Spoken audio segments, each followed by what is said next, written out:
거룩한 날 안식일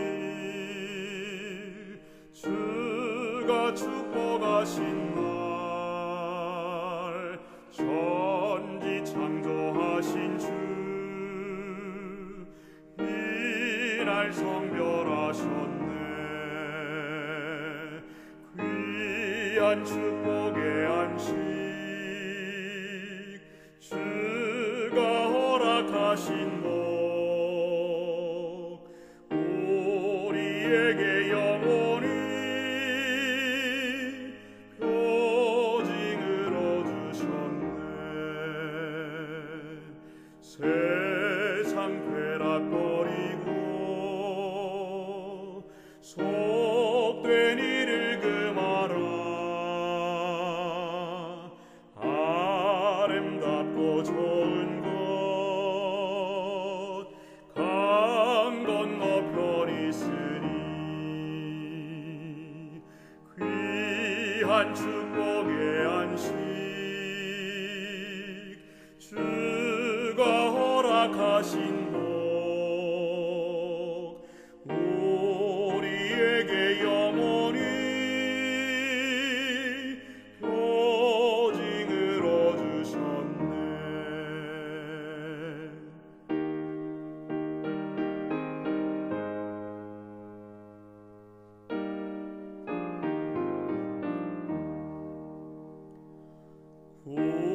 구속하는 은혜와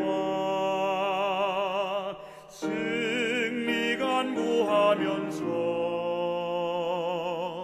주의 능력 힘입어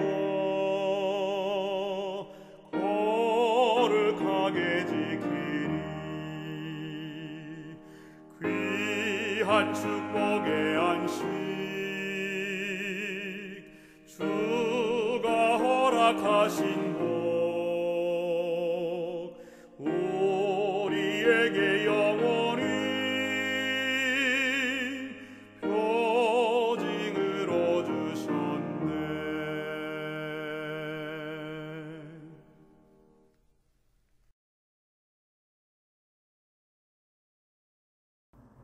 하늘에 계신 우리 아버지, 저희의 발걸음이 주님의 거룩한 안식일에 머물게 하여 주시어 감사합니다. 주께 예배를 드리기 전에 세상의 근심과 걱정이나 헛된 계획들을 지워주시고 하나님께만 주목할 뿐 아니라 우리의 모든 것을 주님께 내려놓는 믿음을 배우는 귀한 시간이 되게 축복하여 주시옵소서. 주님을 믿는 믿음과 주께서 저희와 함께 하시는 임재로 인하여 이 예배가 거룩한 하늘 보좌 앞에 상달되게 하여 주시옵소서. 예수 그리스도의 거룩하신 이름을 의지하여서 간절하게 기도드립니다. 아멘.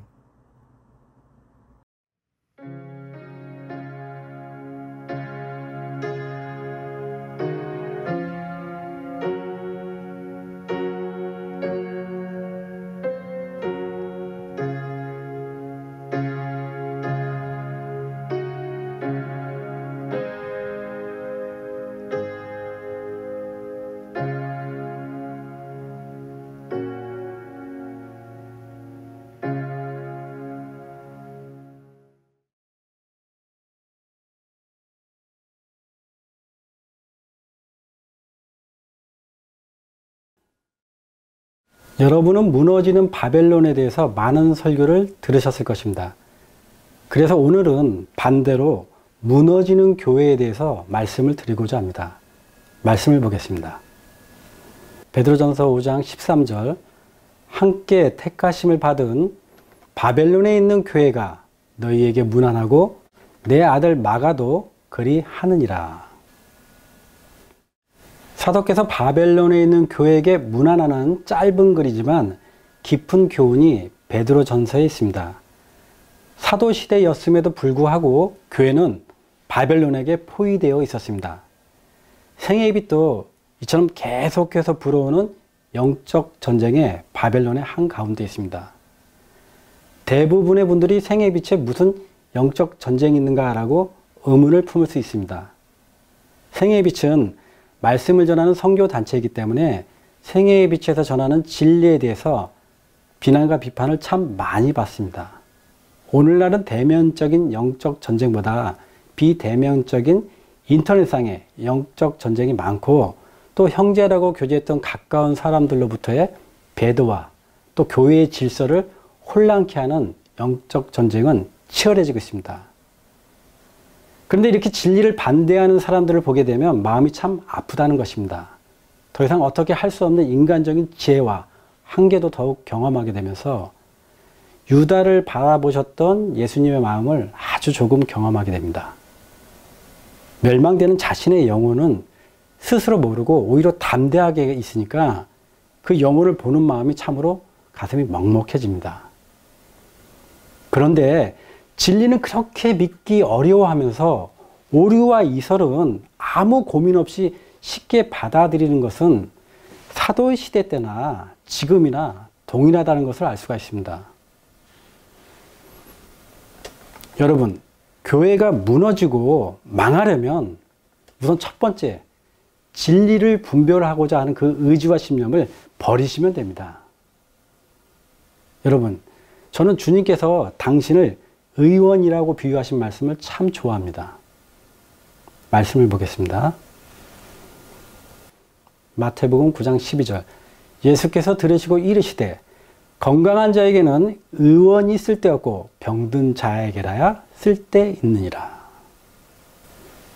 병원은 늘 환자들로 시끄럽고 정신이 없는 것입니다. 그런데 병원에 치료받으러 온 환자들이 오히려 더 중한 병자가 되거나, 병원에 갔더니 누가 의료인이고 누가 환자인지 구분이 안 돼서 서로 이렇게 뒤섞여 있으면 그 병원은 병원으로서의 기능이 상실되고 죽은 병원일 것입니다. 어느 병원에 빨리 손을 쓰지 않으면 죽을 병에 걸린 환자가 왔습니다. 갑이라는 의사는 환자에게 당신은 현재 죽어가고 있으니까 지금부터라도 치료의 절차를 잘 따라야 합니다. 안 그러면 죽습니다. 라고 치료를 해주려고 하는데, 이 을이라는 의사는 갑 의사에게 환자에게 그렇게 말하면 그가 충격을 받고 오히려 치료에 대한 반감을 사게 되니까 우리가 인내하고 포용하고 기다리면서 환자가 스스로 자기 병을 알고 치료의 절차를 잘 따라올 수 있게 기다리자라고 합니다. 여러분이 환자라면 어떤 의사에게 여러분의 치료를 맡기겠습니까? 그런데 참 이상한 점은 사람들은 갑이라는 의사는 환자에게 아주 냉담하고 인정이 없다고 비난하면서 을이라는 의사는 인정이 많고 온유한 사람이라고 평가합니다. 사람들은 예수님도 모든 죄인을 사랑했고 심지어 자신을 판 유다를 끝까지 사랑한 것 같이 죄와 이설에 빠진 사람들도 인내하면서 포용하고 기다려야 된다고 합니다. 근데 여러분, 예수님께서 죄인을 사랑하셨지만 잘못된 말씀과 오류에 대해서는 강력하게 책망하시고 분별을 정확하게 해주셨습니다. 유다가 예수님을 파는 자가 누구냐고 물어봤을 때 예수님께서는 바로 너다 라고 답변을 해주셨고 유다의 죄에 대해서 정확하게 짚어주셨습니다. 영감의 글입니다. 유다는 자기에게 그토록 은혜롭게 비추어진 빛 가운데서 행하지 아니하였다. 그는 죄에 빠짐으로 사단의 유혹을 자초하였다. 그의 품성의 나쁜 특성이 지배적이 되었다. 그는 자기의 마음을 스스로 암흑의 세력에 맡겼다. 그는 자기의 잘못에 대하여 책망을 받게 되자 화를 내었고 마침내는 자기의 주님을 파는 무서운 죄를 범하기까지 되었다. 진리의 원칙이 없는 인내와 사랑은 무의미하며 특별히 그리스도인들에게 진리가 없는 사랑은 울리는 꽹과리고 아무 소용이 없는 것입니다. 진리를 분별하지 않는 사람들의 특징은 자신들은 오류와 결코 타협한 적이 없다고 하는데 당연히 그렇게 말할 수밖에 없는 것입니다. 그들은 모든 사람을 포용하고 사랑하고 인내를 한 것이지 타협을 한 것이 아니라는 변명을 하는데 진리를 올바로 분별하지 않고 잘못된 것을 잘못되지 않았다고 말하는데 그 자체가 바로 타협한 것입니다. 진리를 분별하는 것을 싫어하는 사람들의 대부분의 변명이 서로가 다른 믿음을 인정하고 이해하자고 합니다. 그런데 이러한 주장은 이설에 빠진 사람들의 전형적인 특징입니다. 다르다, 틀리다 이런 말은 세상에서는 서로 다른 의미를 갖고 있다고 할 수 있습니다. 그러나 성경에서 다르다, 틀리다 이런 말은 이설을 뜻하는 동일한 의미이고 혼잡한 바벨론이라고 합니다. 다른 예수, 다른 영, 다른 복음을 전하는 자들에게 당신들은 다르기만 할 뿐 틀리지 않으니까 우리와 믿음이 같다고 할 수는 없지 않습니까? 어떤 분이 우리가 교리가 달라도 예수님을 믿으니까 모두가 같은 믿음이라고 하길래 그분에게 저의 믿음과 그분의 믿음이 서로 다른 믿음이라는 것을 한참 설명해야 했습니다. 성경은 우리가 다 하나님의 아들을 믿는 것과 아는 일에 하나가 돼서 온전한 사람을 이루어서 그리스도의 장성한 분량에 자라라고 이렇게 말씀하시고 계십니다. 믿는 것과 아는 것이 하나가 되어야 같은 믿음을 가진다고 할 수가 있는 것입니다. 우리가 인간적인 생각에서 오해를 하고 있는 일이 있는데 성경이 말씀하시는 믿음의 일치는 어떤 사람들의 성품 그리고 어떤 은사, 어떤 생활 등이 통일되고 같다는 것을 의미하지 않습니다. 성경은 몸에 대한 비유를 통해서 교회의 일치가 다양하게 존재한다는 것을 설명하고 있는데 우리 몸에는 많은 기관이 있으며 그 각 기관들은 신체가 최적으로 활동할 수 있게 서로 도움을 줍니다. 각 기관은 서로 다르기는 하지만 하나같이 생명이 활동하고 살아갈 수 있도록 서로 도우면서 필수적인 임무를 서로 진행합니다. 이 동일한 신체의 생명의 원칙이 교회에도 적용되는데 하나님은 당신의 은사들을 그 뜻대로 각각 사람들에게 나누어 주셔서 성도들에게 유익을 주는 역할의 다양성을 이루어 주십니다. 모든 성도들이 똑같은 생각을 품거나 같은 일을 하면서 그런 은사를 받지 않는데 우리 모두는 그런데 한 성령의 능력 안에서 움직이고 하나님께서 그들에게 주신 능력을 통해서 교회는 연합을 하고 단단하게 성장시킵니다. 그러므로 성령은 교회의 연합의 원동력이고 근원이 되시고 성령을 통해서 성도들은 교회의 인도함을 받고 성령으로 말미암아 그들은 다 한 성령으로 침례를 받아서 한 몸이 됩니다. 사도 바울께서는 그 성령의 교훈의 하나됨을 교훈하시면서 몸이 하나이고 성령도 하나이고 이와 같이 너희가 부르심을 한 소망 안에서 부르심을 입었느니라. 주도 하나이요 믿음도 하나이요 침례도 하나이니 하나님도 하나이시니 곧 만유의 아버지시라라고 에베소 4장에 말씀하셨습니다. 이 에베소 말씀 속에 하나라는 단어가 7번 반복되는데 이는 성령으로 인해서 그리스도인들의 완전한 연합을 강조하셨습니다. 성령은 높은 자나 낮은 자나 부자나 가난한 자나 남자나 여자나 그런 장벽을 모두 허무시고 하나님께서 성도들을 보실 때 모두가 형제이고 평등하다는 것을 그것을 깨닫고 서로 존경하고 섬기면서 성도들은 말씀에 대한 믿음과 이해의 일치를 경험하게 됩니다. 말씀을 보겠습니다. 로마서 15장 말씀입니다. 로마서 15장 5절 이제 인내와 안위의 하나님이 너희로 그리스도 예수를 본받아 서로 뜻이 같게 하여 주사 한 마음과 한 입으로 하나님 곧 우리 주 예수 그리스도의 아버지께 영광을 돌리게 하려 하노라. 고린도전서 1장 형제들아 내가 우리 주 예수 그리스도의 이름으로 너희를 권하노니 다 같은 말을 하고 너희 가운데 분쟁이 없이 같은 마음과 같은 뜻으로 온전히 합하라. 그러므로 하나님의 교회는 결과적으로 하나님께 대한 믿음과 행동의 일치가 있게 됩니다. 지금도 다양한 교회의 사람들이 생애의 빛의 말씀을 듣고 있습니다. 신앙생활의 관념과 이해의 차이점이 있을 때 신앙생활에 다양성이 있다라고 할 수 있는데 그러한 각자의 생활이나 문화의 차이점을 비난하지 않고 정죄하지 않고 이해하라는 것이 성경의 교훈입니다.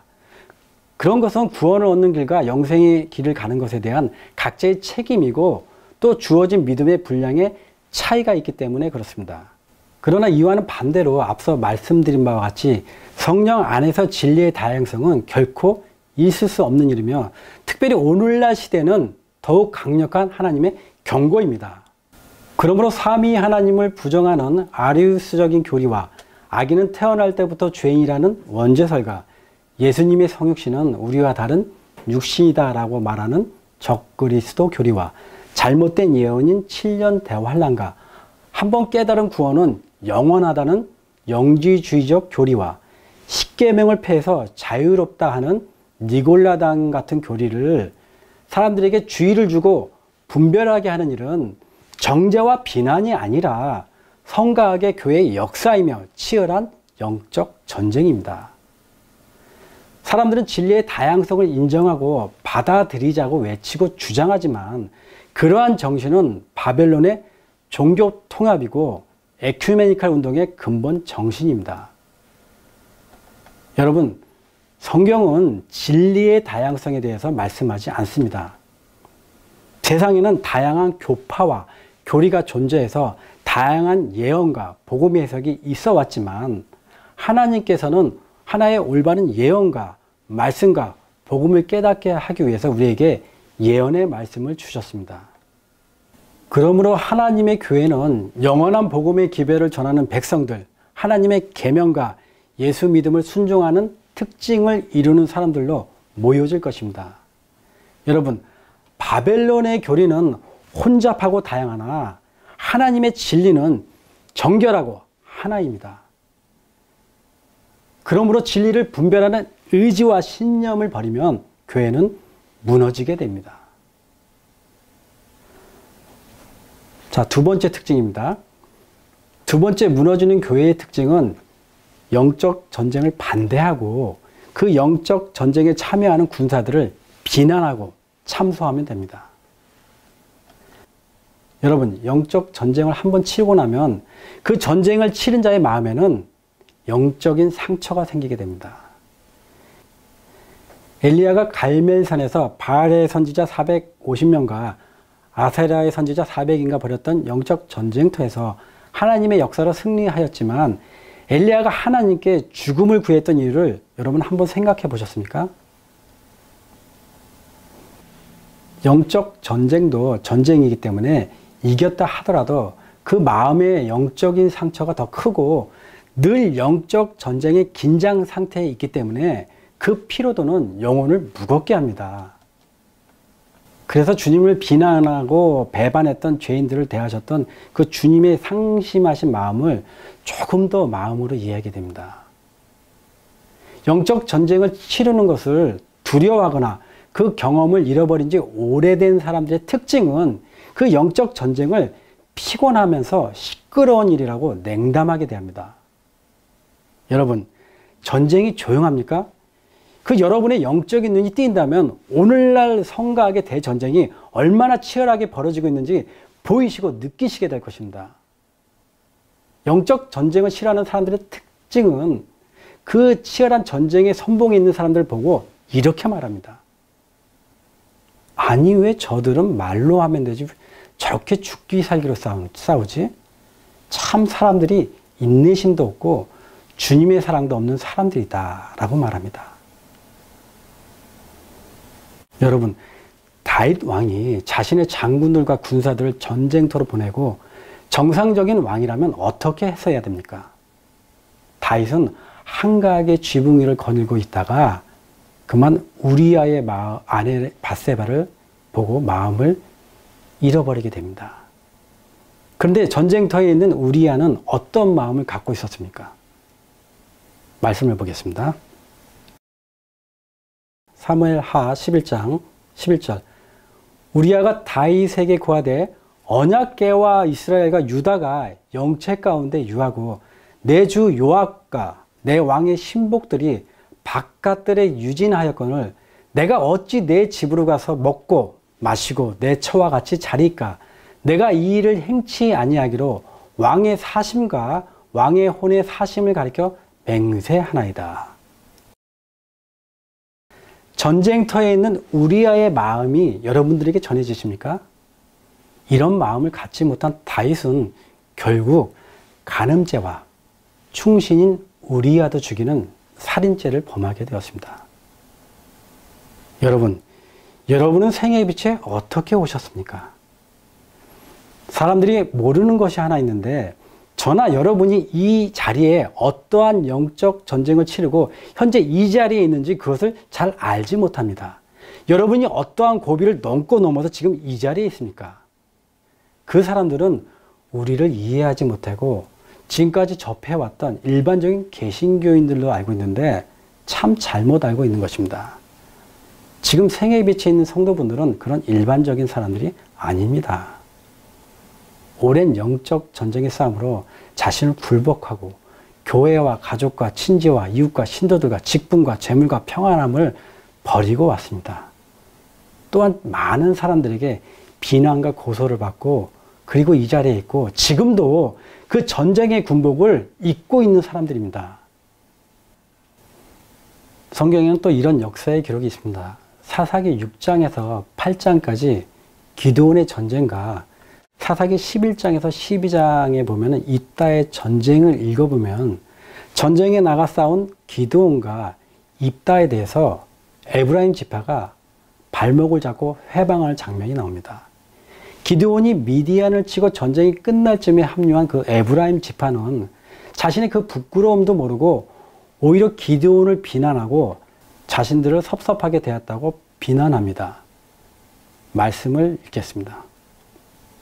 에브라임 사람들이 기드온에게 이르되 내가 미디안과 싸우러 갈 때에 우리를 부르지 아니하였으니 우리를 이같이 대접하면 어찌 됨이냐 하고 그와 크게 다투는지라. 에브라임 지파의 말도 안 되는 회방을 기드온은 에브라임 지파에게 당신들이 더 영적이고 훌륭합니다 라고 겸손하게 대해주어서 그 에브라임 지파의 노여움을 풀어주었습니다.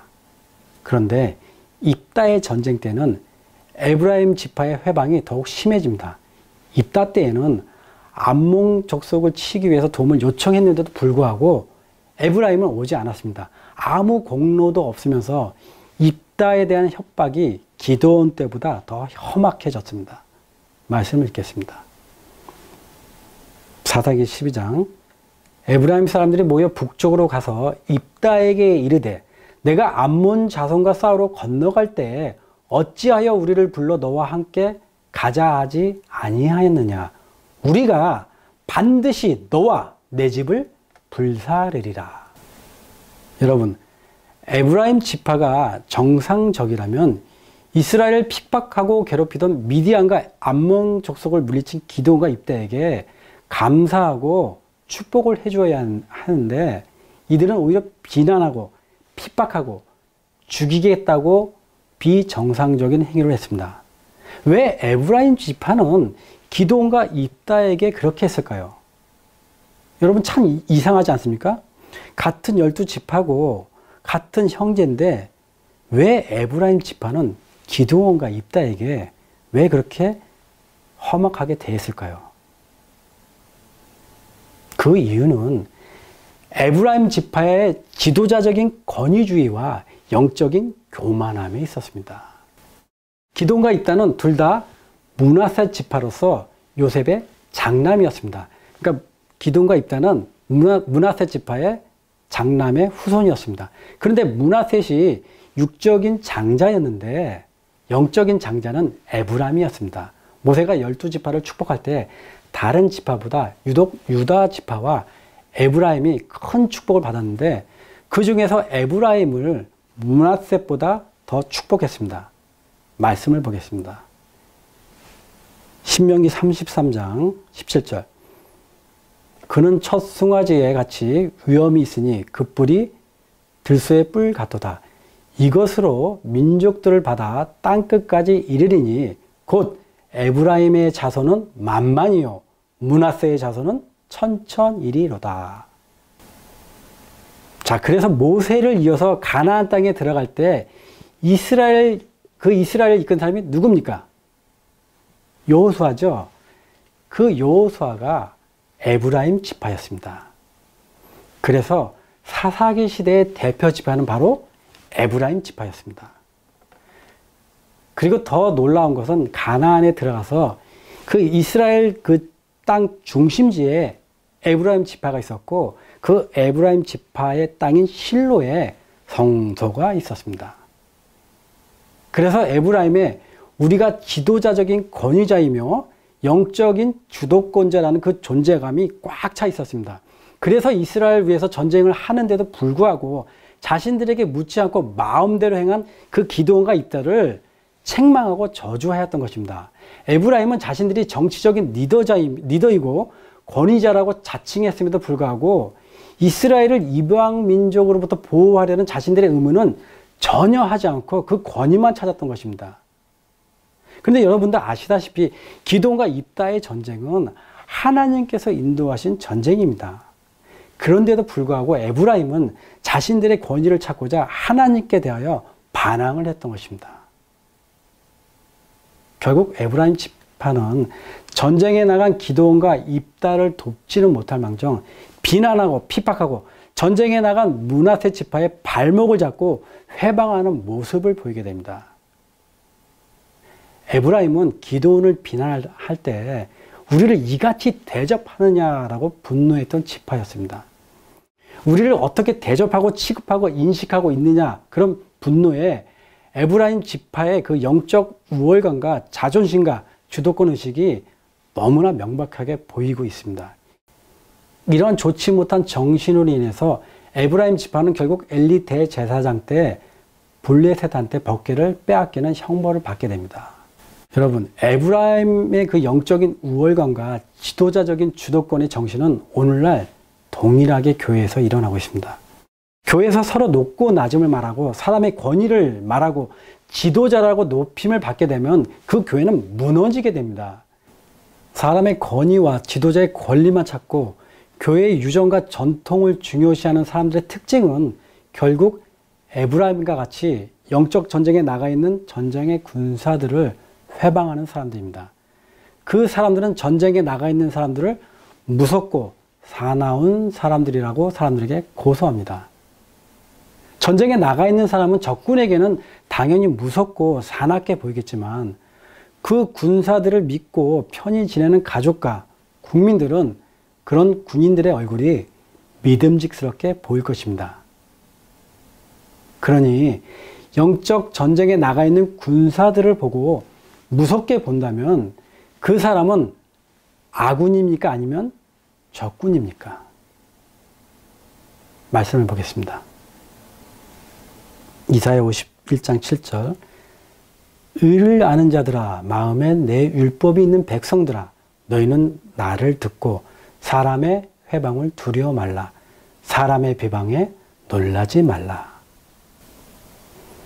여러분, 영적 전쟁을 회방하고 그 전쟁에 나가 있는 군사들을 고소하고 참소하면 그 교회는 무너지게 됩니다. 세 번째로 하나님의 예배를 거룩하게 하지 못하고 더럽히게 되면 교회는 무너지게 됩니다. 성경 말씀을 연구하면서 수많은 인물들이 나오고 그들의 신앙을 간접적으로 체험하면서 선지자들과 사도들의 그 당시의 신앙과 행동을 보면서 나는 어떤 행동을 했을까라는 생각을 가끔 합니다. 예를 들어서 베드로나 도마의 신앙, 예수님을 3년 반 동안 모시면서 결국 예수님을 은 30에 판 유다, 그 중에서 많이 궁금했던 것은 솔로몬의 신앙적 몰락입니다. 하나님께서는 원하는 것을 다 주겠다고 했을 때 솔로몬은 지혜를 구하는 겸손이 있었고 늘 하나님과 직접적인 말씀과 기도 속에서 성전을 건축하고 성령의 충만함이 있었던 솔로몬이 어떻게 해서 우상을 섬기고 배도의 길을 가게 됐는지 참으로 궁금했습니다. 여러분, 다윗은 개인적인 죄였지만 솔로몬은 국가적인 죄를 범하게 되었습니다. 그런데 성경은 그 솔로몬의 교만하게 된 원인은 아주 작은 일에서부터 시작이 되었다고 되어 있습니다. 솔로몬이 하나님의 성전을 건축하기 위해서 많은 재물과 인력이 필요했던 것은 엄연한 사실인데, 솔로몬은 성전 건축의 장인들을 하나님의 진리를 올바로 깨닫고 헌신하면서 욕심이 없는 그 장인들을 선별해서 건축을 해야 했습니다. 그러나 솔로몬은 인간적인 욕심으로 성전을 좀 더 아름답고 위대하고 튼튼하게 보이기 위해서 솜씨가 더 좋은 우상숭배의 나라에는 그 두로 사람인 후람에게 성전의 건축 일을 시켰습니다. 말씀을 읽겠습니다. 역대하 2장 13절. 내가 이제 공교하고 총명한 사람을 보내오니 전에 내붙인 후람에게 속하였던 자라. 이 사람은 단의 여자 중 한 여인의 아들이요 그 아비는 두로 사람이라. 능히 금은 동철과 돌과 나무와 자색, 청색, 홍색 실과 가는 배로 일을 잘하며 또 모든 아로새기는 일에 익숙하고 모든 기묘한 시향에 능한 자니 당신의 공교한 공장과 당신의 붙인 내주 다윗의 공교한 공장과 함께 일하게 하소서.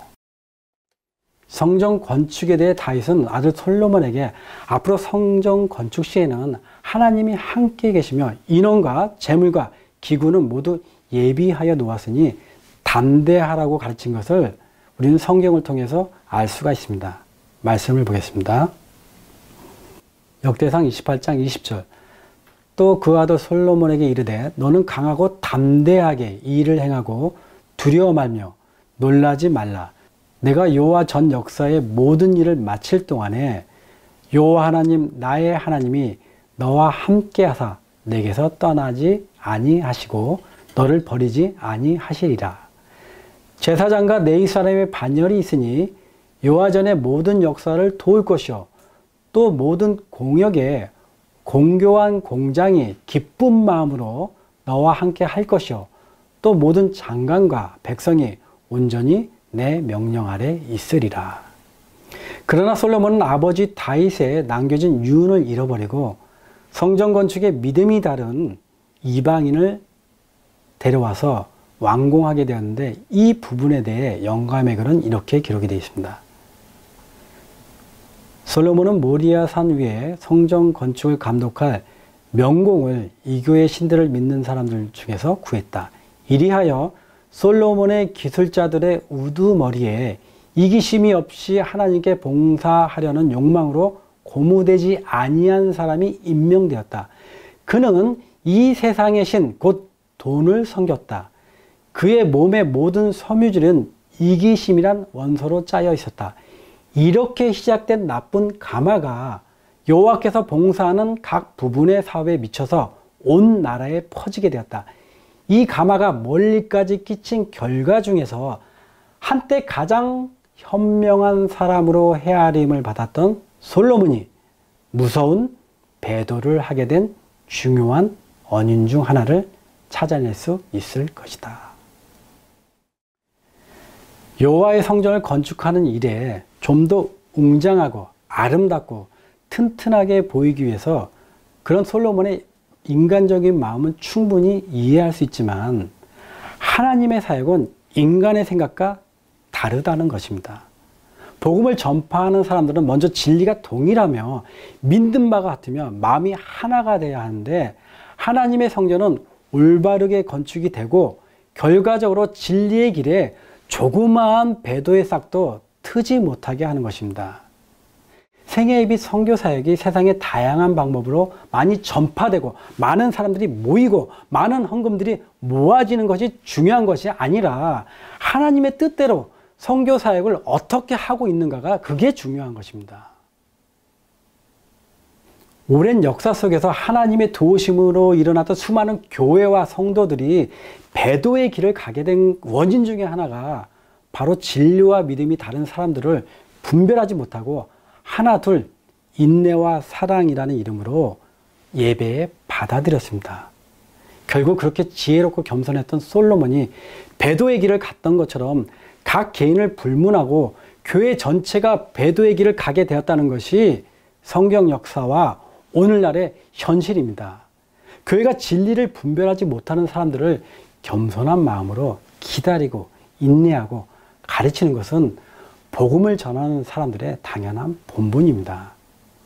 그러나 교회가 진리를 옳게 분별하지 못하고 다른 믿음을 믿는 사람들과 함께 성전을 건축하거나 교회 사역을 하는 틈을 보이게 될 때 항상 그래왔던 것처럼 사단은 수많은 능력과 경험과 총동원해서 교회를 멸망의 길로 인도하게 될 것입니다. 특별히 오늘날 회개치 않는 믿음과 이설을 믿고 전하는 사람들을 거룩한 예배단에 세워서 설교를 하게 하고 찬송을 하게 하고 기도를 시킨다면 하나님의 예배는 거룩하지 못하게 부정하게 되고 하나님의 백성들은 평안을 취하지 못하게 될 것입니다. 더군다나 이러한 나쁜 가마락으로 인해서 결과적으로 교회는 무너지고 백성들은 또다시 악한 세상의 교리와 타협하는 그 길을 가게 될 것입니다. 여러분, 우리가 서로의 지난 일의 죄를 간과하고 넘어갈 수 있습니다. 또한 진리의 빛을 접한 후에 영적인 더러운 심령에 빠져있던 사람들이 다시 교회로 돌아온다면 교회는 이러한 사람들을 얼마든지 받아줄 수 있습니다. 그러나 특별히 영적인 심령에 더럽혔던 사람들이 하나님의 그 거룩한 예배단에서 설교하거나 찬송하거나 기도를 하게 할 수는 없는 것입니다. 그런 사람들이 사실 진실로 올바로 회개를 하였다면 예배의 인도자로서 설 수가 없다는 것을 누가 알려줘서가 아니라 스스로 알게 되는 것이 그 회개의 열매입니다. 구속의 날까지 진실로 자신이 회개한 자로서 살고 있는지 참회하고 겸손하게 돌아보는 삶을 살아야 합니다. 그가 예배단에 서지 못하는 그 이유는 그런 사람으로 인해서 그 사람의 영향으로 인해서 누군가의 영혼은 멸망을 받았기 때문에 그렇습니다. 그 영혼에 대한 핏값을 어떻게 그가 보상할 것입니까? 철저한 회개가 있어야 하기 때문입니다. 자신은 불같은 데서 구원을 받겠지만 멸망받은 그 영혼의 핏값을 어떻게 치를 것입니까? 그래서 차마 하나님 앞에 부끄러움과 죄송함으로 자신의 회개의 마음을 구속의 날까지 돌아봐야 하는 것이 그 진리를 믿었다가 이설과 이단에서 회개한 자의 영적 마음의 상태입니다. 이러한 사람들을 거룩한 하나님의 예배단에 세울 수는 없는 것입니다. 말씀을 보겠습니다. 말라기 3장 7절 너희가 더러운 떡을 나의 단에 드리고 말하기를 우리가 어떻게 주를 더럽게 하였나이까 하는도다. 이는 너희가 주의 상은 경멸히 여길 것이라 말함을 인함이니라. 만군의 여호와가 이르노라. 너희가 눈먼 희생으로 드리는 것이 어찌 악하지 아니하며 저는 것 병든 것으로 드리는 것이 어찌 악하지 아니하냐. 이제 그것을 너희 총독에게 드려보라. 그가 너를 기뻐하겠느냐 너를 간합하겠느냐. 그러므로 하나님께 드리는 예배단에 이설과 이단을 믿는 자들을 분별하지 않고 참여하게 한다면 그 교회는 무너지게 됩니다. 그럼 여러분, 무너지는 신앙은 어떤 것입니까? 그런 신앙은 특별히 어렵지 않습니다. 그 무너지는 교회를 보면서 아무 말 하지 않고 함께 참여하고 조용히 있으면 됩니다. 여러분, 오늘은 특별히 무너지는 교회에 대해서 말씀을 드렸습니다. 무너지는 교회의 특징에 대해서 정리해 드리겠습니다. 첫 번째로 이설과 이단을 분별하는 의지와 신념을 버리고, 두 번째로 그 신념을 버린 마음으로 영적 전쟁을 회방하면서 그 전쟁에 나가 있는 하나님의 군사들을 참소하면 됩니다. 그리고 세 번째로 이설과 이단을 믿는 사람들을 설교와 찬송과 기도의 대표자가 되게 함으로 해서 하나님의 예배를 부정하게 만들면 그러한 교회는 반드시 무너지게 됩니다. 그리고 여러분의 신앙은 그런 교회와 함께하면 자연스럽게 무너지는 것이 그 교회와 운명을 같이 하게 되는 것입니다. 오늘날 각 개인의 영적 상태와 교회의 영적 상태를 가장 잘 표현된 글이 있습니다. 함께 보시겠습니다. 사단은 그의 온 군대를 동원하여 전투에 그가 힘을 다 쏟고 있다. 그런데도 그가 더 큰 저항을 받지 않는 것은 무엇 때문인가? 왜 그리스도의 군사들은 그처럼 깊이 졸고 냉담한 상태인가? 그 이유는 그들이 그리스도와 실제적 연결이 거의 없고 그분의 영이 너무 결핍되어 있기 때문이다. 그들은 사단과 그 사업에 대하여 별로 적의를 가지고 있지 않다. 왜냐하면 그들이 사단의 세력과 그의 악랄함에 대하여 너무도 무지하고 사단이 그리스도와 그분의 교회에 대하여 어느 정도 전선을 확장하고 있는지 모르기 때문이다. 많은 사람들이 여기에 미혹된다. 그들은 사단의 그 악한 마귀들을 임의로 부리며 잘 짜여진 계획과 교묘한 행동으로 영혼의 구원을 방해하고자 그리스도와 싸우고 있는 강한 장군이라는 것을 알지 못한다. 오늘날 교회의 영적 전쟁을 보고 경험하면서 왜 이렇게 사람들이 졸고 냉담하고 오히려 전쟁에 참여하고 있는 형제들을 고소합니까? 그것은 에브라임 지파와 같은 지도자적인 권위주의와 그리고 영적인 우월감으로 인해서 그리스도와 실제적인 연결이 거의 없고 성령이 너무 결핍되어 있기 때문에 우리는 언제든지 좋지 못한 거짓의 정신에 빠질 수가 있습니다. 한 성도분께서 제게 이런 질문을 주셨습니다. 나는 늙고 성경 지식도 많지 않습니다. 그래서 힘들고 복잡한 영적 전쟁이 어렵고 참여하기가 힘듭니다. 나 같은 경우는 어떻게 해야 합니까? 여러분, 우리는 각 사람이 자라는 환경이나 습관, 성격들이 모두 다르기 때문에 모두가 같은 성향을 가질 수는 없습니다. 그래서 제가 여러분 모두에게 영적 전쟁에 참여해야 한다라고 하면 그것은 잘못된 설교가 될 것입니다. 우리는 모두가 각각 다른 성향을 가지고 있으며 은사와 능력이 서로 다릅니다. 그런데 한 가지 여러분이 반드시 잊지 말고 기억하셔야 될 일이 있습니다. 여러분이 흰 세마포 옷을 입거나 신부 옷을 입기 전에 사단과의 영적 전쟁을 치러야 할 군사들이 먼저 있어야 한다는 것을 잊지 마시기 바랍니다. 군사로서 전쟁에 참여하는 사람들이 먼저 있어야 여러분들이 세마포 옷과 신부 옷을 입고 임마누엘 하나님 깃발 아래 모일 수가 있는 것입니다. 전쟁을 하되 먼저 맨 앞에 선봉에 나서서 싸우는 사람들이 있고 또 파수꾼들이 있듯이 주님께서 재림하시기 전에 사단과의 마지막 영적 전쟁을 치를 사람들이 있어야 합니다. 그러므로 누구나 군사가 될 수 있는 것은 아닙니다. 그러나 잘 들으시기 바랍니다. 여러분은 영적 전쟁에 나가 있는 군사들을 위해 함께 근심하고 기도해 줌으로써 여러분은 그 영적 전쟁에 이미 참여한 사람이며 군사와 같은 믿음을 가진 동일한 성도입니다. 영적 전쟁에 있는 그 사람들과 마음을 함께 해주시면 여러분은 믿음의 선한 싸움에 함께하는 것이 될 수 있는 것입니다. 그러니 몸이 젊고 늙고 성경의 지식이 많고 적음을 떠나서 함께 그 영적 전쟁을 위해서 기도할 때 우리 모두는 그리스도의 군사가 된 것입니다. 그리스도인들은 우리의 씨름은 혈과 육에 대한 것이 아니요 정사와 권세와 이 어둠의 세상 주관자들과 하늘에 있는 악한 영들에게 대함이라는 사실을 결코 잊어서는 안 됩니다.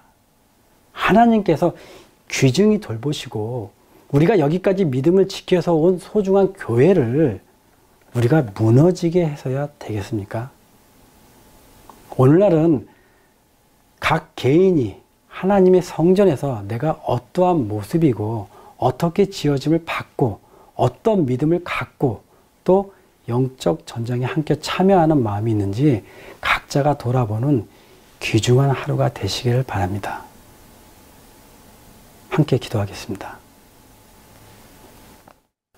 만왕의 왕이요 만주해 주신 하나님 아버지, 오늘날 사단과 마귀들은 하나님의 나라와 반대되는 사단의 날을 세우고자 끊임없이 활동하고 있습니다. 원하옵건대 우리들의 눈을 열어서 성과 악의 대전쟁에서 벌어지고 있는 치열한 영적 전쟁의 모습을 보게 하여 주옵소서. 영적 전쟁이 바로 눈앞에 있는데도 불구하고 기드온과 입다의 시대처럼 교회에서 높고 낮음을 다투고 권위주의와 영적인 교만으로 우리는 형제를 고소할 수 있는 죄를 언제든지 범할 수 있는 사람들입니다. 여기까지 우리를 인도해 주신 성령 하나님, 우리를 불쌍히 여겨 주시옵소서. 우리를 시험에 들지 말게 하옵시고 우리를 악에서 구하옵소서. 얼마 남지 않는 하늘길에 어느 누구도 낙오자가 생기지 않게 우리를 붙들어 주옵소서. 우리 각 사람이 마귀의 계계를 능히 대적하기 위하여 하나님의 전신갑주를 입기를 소망합니다. 생애의 빛을 통해 전파되는 진리가 혼잡되지 않게 거짓으로부터 여호와 성령 하나님께서 보호하시고 안위해 주시기를 우리 주 예수님의 이름으로 기도드립니다. 아멘.